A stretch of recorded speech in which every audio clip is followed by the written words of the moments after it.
तो day high के करीब ही निफ्टी अभी कामकाज कर रहा है। 22,572 का स्तर है। सेंसेक्स करीब 685-687 अंकों पर। निफ्टी बैंक 800 अंकों की तेजी के साथ 1.5% का उछाल। डे हाई पर निफ्टी बैंक कामकाज करते हुए। ब्रॉडर मार्केट्स में मिड कैप इंडेक्स तेजी में है, लेकिन small cap index flat to positive tone के साथ कामकाज कर रहा है। एडवांस क्लाइंट बेटर साइड पे मार्केट्स में देखने को मिला, लेकिन एक फर्म तेजी निफ्टी बैंक की जो कि सपोर्ट कर रही है निफ्टी को भी। अरुण मंत्री हमारे साथ मौजूद है बातचीत करने के लिए। अरुण जी नमस्कार, स्वागत है कार्यक्रम में। पहले तो मार्केट्स पे आपका एक व्यू लूंगा, क्योंकि आज निफ्टी बैंक ड्राइविंग सीट पर है और निफ्टी को भी अच्छा सपोर्ट दे रहा है। आप कैसे रीड कर रहे हो बाजार को, निफ्टी को, निफ्टी बैंक को? देखिए, गुड आफ्टरनून सुमित जी।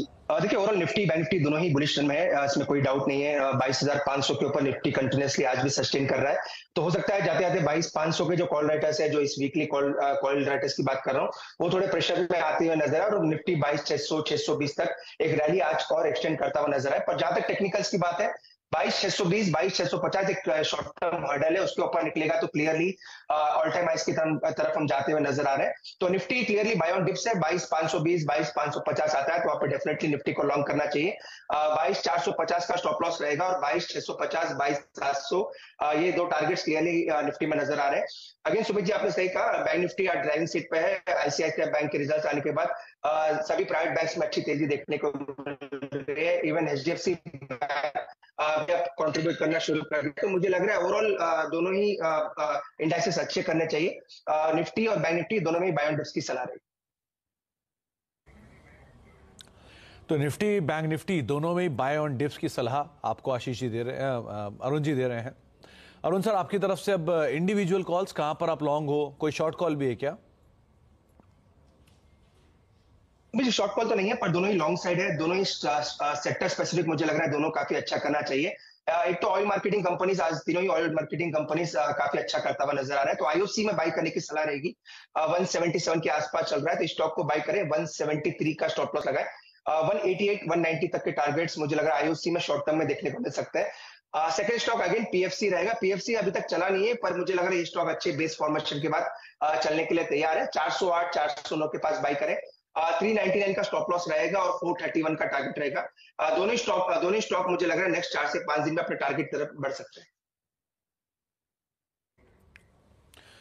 तो आईओसी आज पूरा ओएमसीज वैसी तेजी में है, तो उसमें से आप आईओसी में खरीदारी करके चल सकते हैं। डे हाई के आसपास ऑलरेडी कामकाज कर रहा है। और दूसरा पीएफसी, कल आरईसी के नंबर है, उससे ठीक पहले पीएफसी जो कि करीब 2-2.5 रुपए ऊपर कामकाज कर रहा है। और आप यहां पर भी लॉन्ग साइड में अपनी पोजीशंस को बनाकर चल सकते हैं। आगे भी मैं अरुण जी से बातचीत करूंगा, लेकिन एक और खास मेहमान हमारे साथ मौजूद है। एचसीएल टेक के Q4 के नतीजे अनुमान से कमजोर रहे हैं। चौथी तिमाही में कंपनी का मुनाफा 8% से ज्यादा घटा है। वहीं डॉलर आय में करीब 0.5% के आसपास की बढ़त रही है। FY25 के लिए रेवेन्यू गाइडेंस भी उम्मीद से कम रही है, 3% से करीब 5% के आसपास रही है। नंबर से बातचीत करने के लिए हमारे साथ एचसीएल टेक के चीफ फाइनेंशियल ऑफिसर प्रतीक अग्रवाल सर मौजूद हैं। प्रतीक सर नमस्कार, स्वागत है कार्यक्रम में। इस क्वार्टर में शायद नंबर्स से ज्यादा लोगों को गाइडेंस से निराशा हाथ लगी, क्योंकि बाकी कंपनियों में भी सेक्टर्स में जहां पर गाइडेंस को कट किया वहां पे स्टीप फॉल आया है। चौथी तिमाही के नंबर्स और गाइडेंस, इन दोनों को लेकर आप कैसे देख रहे हो? और क्या शॉर्ट टर्म प्रेशर है मार्केट्स में, या ये प्रिवेल करेगा अभी कुछ दिन? देखिए, हमारा पिछले 2 साल से अगर आप ट्रैक रिकॉर्ड देखें, FY23 में भी हम जो लार्ज कैप कंपनीज हैं, जो टियर 1 आईटी सर्विसेज प्लेयर्स हैं, उसमें हम सबसे ज्यादा ग्रोथ दिखाई हमारी सर्विसेज बिजनेस ने, 15.7% इन FY23। इस साल अगर FY24 को देखें तो हमारा ग्रोथ 5.4% रहा है सर्विसेज में, और टोटल कंपनी में 5% रहा है, जो कि अगेन ये जो टॉप 5 प्लेयर्स हैं या even beyond their, this is amongst the highest. तो हमारा जो पिछले 2 साल से ट्रैक रिकॉर्ड है, इट इज द हाईएस्ट। जो हमने गाइडेंस दी है और हमने काफी एक्सप्लेन किया कि गाइडेंस कहाँ है, मुझे मालूम है कि लोग थोड़ा ज्यादा एक्सपेक्ट कर रहे थे, लेकिन जो हम हालात इस समय देख रहे हैं, मैक्रो एनवायरनमेंट जिस तरह की देख रहे हैं, उसमें विजिबिलिटी कम है। हमने जो एज्यूम किया है कि जिस तरह से पिछला साल रहा है, FY24 रहा है, उसी तरह से FY25 अगर रहा तो कितना ग्रो करेंगे।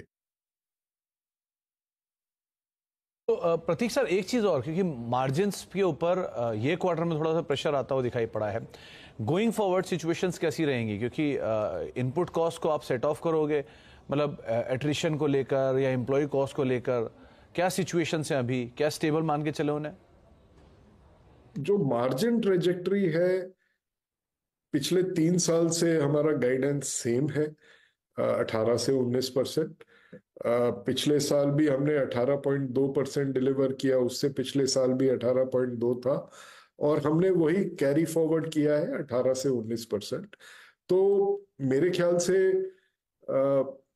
हम जाना चाहते हैं हायर नंबर्स के लिए, लेकिन जिस एनवायरनमेंट से हम निकल रहे हैं इस समय जो लो ग्रोथ बोला जाए 3 to 5% या 5%, 5.4% जो हमने पिछले साल में डिलीवर किया, ये तो लो ग्रोथ ही कहा जाएगा। तो इस माहौल में प्रॉफिट मार्जिन इंप्रूव करना मुश्किल है, लेकिन हमारी आगे की हम इसी में जुटे हुए हैं कि मार्जिन कैसे बढ़ाया जाए, बट वो अभी थोड़े दूर की बात है। तो एट्रिशन, जैसा कि आपने खुद ही कहा कि अब काफी स्टेबल हो गया है, पिछले 2 क्वार्टर या मे बी 3 क्वार्टर से वो 12.5% के लिटिल बिट फ्लक्चुएटिंग है। तो मेरे ख्याल से तो अब ये ही रहना चाहिए, बट अभी इसमें आगे का बोलना बड़ा मुश्किल है। थोड़ा सा ऊपर नीचे हो सकता है, but I think it has stabilised. जी, तो थोड़ा स्टेबलाइज हुआ है एट्रिशन, लेकिन हाँ, मार्जिन को इंप्रूव करने के ऊपर कंपनी काफी फोकस कर रही है। बहुत बहुत शुक्रिया प्रतीक सर हमारे साथ मौजूद रहने के लिए और नंबर से बातचीत करने के लिए, डिटेल्स में हमसे चर्चा करने के लिए। हालांकि स्टॉक में आज स्टीप रिएक्शन जरूर देखने को मिल रहा है। एक ब्रेक का वक्त हो गया, लेकिन ब्रेक के उस पार आज हम बातचीत करेंगे पीएम मोदी के इंटरव्यू की, कुछ बड़ी बातों की, एक्सक्लूसिव सुपर में एक्सक्लूसिव इंटरव्यू है, उसी कुछ बड़ी बातों पर हम चर्चा करेंगे छोटे से ब्रेक के उस तरफ।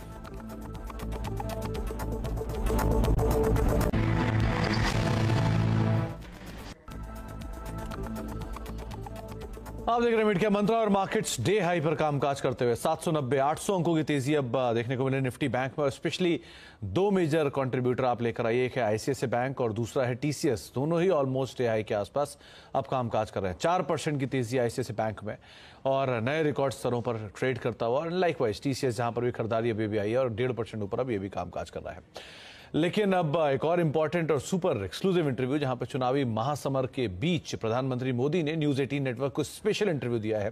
चुनाव के दौरान किसी नेशनल न्यूज चैनल के साथ ये प्रधानमंत्री मोदी का पहला इंटरव्यू है। Group editor in chief Rahul Joshi, news 18 लोकमत के एंकर विलास वड़े और न्यूज 18 कन्नड़ के एडिटर बीके हरिप्रसाद के साथ इंटरव्यू में प्रधानमंत्री मोदी ने कांग्रेस और विपक्ष पर करारा हमला किया है। विरासत टैक्स को लेकर पीएम ने कांग्रेस को घेरा है, और इसके अलावा ओबीसी कोटे से मुसलमानों को आरक्षण देने के आरोप को लेकर भी प्रधानमंत्री मोदी ने कांग्रेस को कटघरे में खड़ा किया है। आपने जो है राजस्थान में एक रैली में एक कांग्रेस के मैनिफेस्टो पर एक डायरेक्ट अटैक किया। आपने ये तक कहा कि इनका एक स्कीम है जिससे कि ये वेल्थ डिस्ट्रीब्यूट करना चाहते हैं, ये पता लगाना चाहते हैं किसके पास कितनी जमा पूंजी है, किसके पास कितना पैसा है, किसके पास कितना सोना है, सिल्वर है, चांदी है, और उसको वो मुसलमानों में और घुसपैठियों में बांट देना चाहते हैं। क्या ये थ्रेट इतना रियल है? क्या आपको ऐसा दिखता है? कांग्रेस का जहां तक मैनिफेस्टो है, कोई मुझे बताए क्या चुनाव के अंदर पॉलिटिकल पार्टियों के मैनिफेस्टो ये कोई शोपीस के लिए होते हैं क्या? सचमुच में तो मीडिया का काम है कि हर एक पॉलिटिकल पार्टी के मैनिफेस्टो की बारीकी से जांच पड़ताल करें। मैं इंतजार कर रहा था कि मीडिया करे।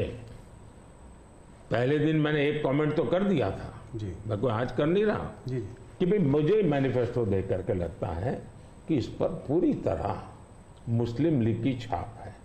तो मुझे लगा कि मीडिया चौंक जाएगा, जो एनालिसिस करने वाले चौंक जाएंगे, लेकिन पता नहीं अब उनकी व्यस्तता कुछ और है। मैनिफेस्टो में उनकी तरफ से जो परोसा गया उतना ही गुड़ी गुड़ी उछालते रहे। फिर मुझे लगता भी ये तो इकोसिस्टम का बड़ा मिलीबग लगता है। अब मुझे सच्चाई लेकर ही जाना पड़ेगा। मैंने काफी 10 दिन इंतजार किया कि देश इस मैनिफेस्टो में जो बुराइयां हैं उसको कोई न कोई, क्योंकि निष्पक्ष तरीके से आता है तो अच्छा है। आखिरकार मुझे मजबूरन ये सच्चाइयां लेकर के आनी पड़ी। आप देखिए साहब, अब उनके एक महाशय ने अमेरिका में इंटरव्यू दे दिया जी, इनहेरिटेंस टैक्स पर, तो इनहेरिटेंस टैक्स की बात ले आए, 55% टैक्स आपकी प्रॉपर्टी। अब मैं विकास और विरासत की बात कर रहा हूं, ये विरासत को लूटने की बात करते हैं। तो मैं और वेल्थ रिडिस्ट्रीब्यूशन की बात करते हैं, और उनके आज तक का इतिहास है, वो करेंगे क्या? तो फिर मेरी जिम्मेवारी, मेरी रिस्पॉन्सिबिलिटी है कि मैं देशवासियों को बताऊं कि भाई ये इस दिशा में ले जा रहे हैं। अब आप तय कीजिए, जाना न जाना जनता जनार्दन का हक है, लेकिन मेरा दायित्व बनता है कि तथ्य के आधार पर, तर्क के आधार पर, उनकी हकीकतों के आधार पर मुझे बताना चाहिए, वो मैं बता रहा हूँ।